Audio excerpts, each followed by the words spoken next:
in the quietest corner of the meadow, where the moonlight always seemed a little softer and the breeze carried the scent of chamomile and thyme, there lived a white rabbit named Funny. His fur was as white as snow before a footprint, and his ears twitched at the slightest sound.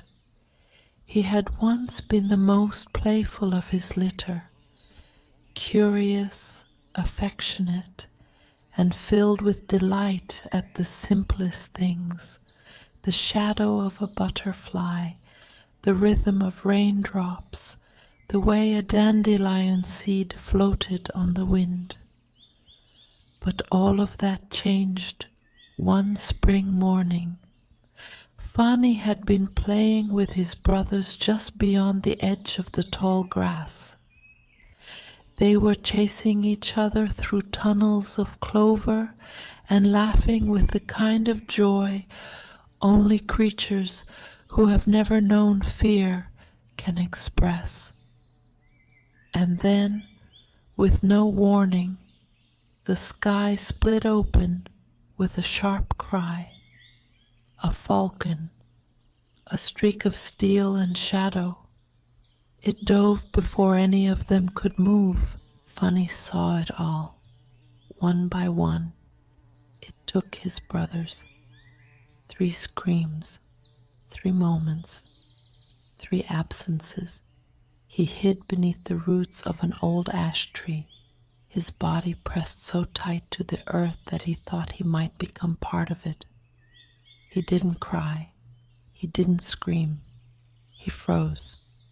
And when it was over, when the world had gone silent again, something inside him had changed. That night, he didn't dream of clover or cloud shapes.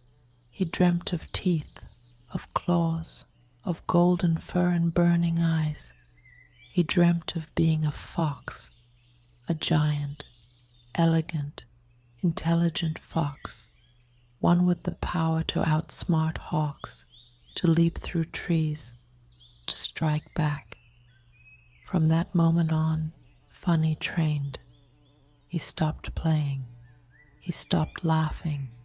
He started running in the shadows, testing how silently his paws could move. He climbed where no rabbit climbed. He dug deeper than the others dared. He practiced falling still, as stone at the first rustle of wind. The other rabbits whispered about him. They called him strange. They said he had become cold. But Funny didn't care. He was becoming something else. Not a fox exactly, but something close, something sharp, something that wouldn't be afraid ever again. 2 full years passed. Funny grew stronger, leaner, faster than any rabbit had the right to be. His eyes no longer trembled. He had studied the falcons, followed their flight paths, learned their habits. He had waited, and now, at last, he had found one. She was perched high above a cliff, still as a statue, bathed in the golden light of late afternoon. Her feathers shone with bronze and copper, her gaze turned toward the setting sun. Funny crept closer, every instinct honed to perfection. This was it, his chance, his justice. He leapt, but just before his muscles launched him forward, something stopped him. A sound, so faint it could have been imagined, but it wasn't.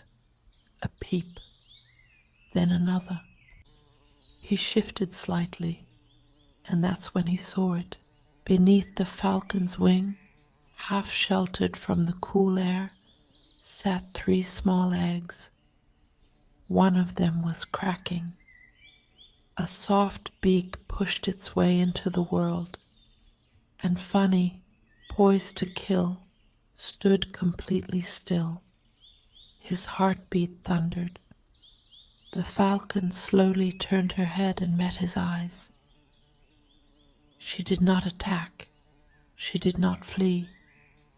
She simply watched him, quietly, as the world breathed between them. Funny didn't move. The wind stirred a few loose feathers at her feet. The beeping grew louder. Funny looked down at his paws. They were shaking, not from fear, but from a realization that came so suddenly it left him dizzy. He could take this life. He could avenge what was taken from him. He had the power now, but it would not bring his brothers back, and it would not heal the pain. It would only continue the cycle. One more life lost to grief, one more creature left broken.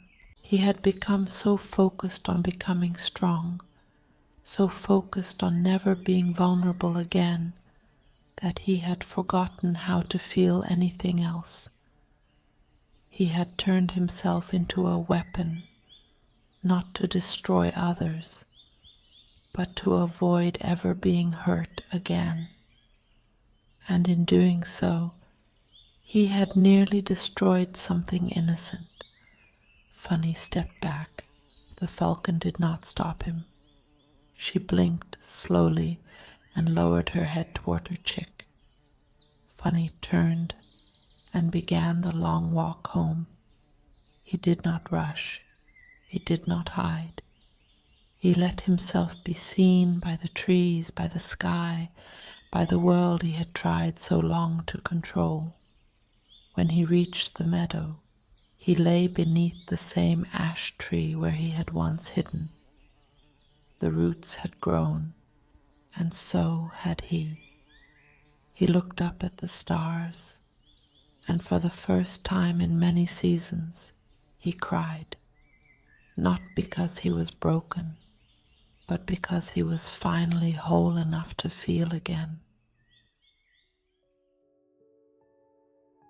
And the moral of this story is, sometimes when we are hurt deeply, we try to become something we're not, something colder, harder, sharper, just so we won't ever feel pain again.